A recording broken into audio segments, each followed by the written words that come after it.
নরসিংদীর বেলাব এলাকায় অভিযান চালিয়ে ৫০০ পিস ইয়াবা সহ বেলাব থানা কর্মরত এক পুলিশ কনস্টেবলকে গ্রেপ্তার করেছে জেলা গোয়েন্দা শাখার ডিবি পুলিশ।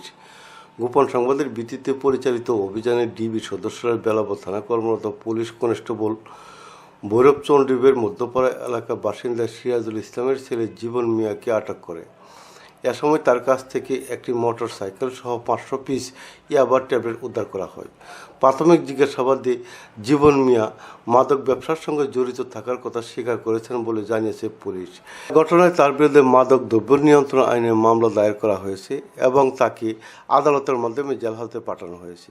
স্থানীয়দের দাবি, পুলিশ সদস্যের পোশাক ব্যবহার করে জীবন মিয়া দীর্ঘদিন ধরে বেলাব উপজেলা ও নরসিংদীর বিভিন্ন এলাকায় মাদক ব্যবসা পরিচালনা করে আসছিলেন।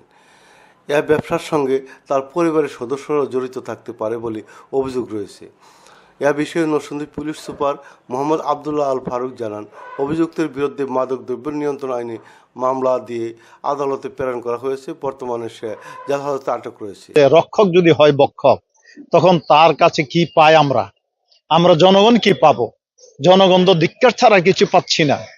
যেমন পুলিশের কাছে যদি ৫০০ পিস ইয়াবা পেয়ে থাকে, তো পুলিশ যদি রক্ষক হইয়া জনগণের, এখন সেও যদি বক্ষক হয়ে যায়, তো আমরা কোথায় যাব?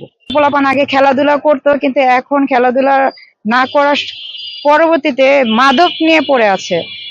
তাই আমরা দেশের সরকারের কাছে চাই যে মাদক মুক্ত দেশ।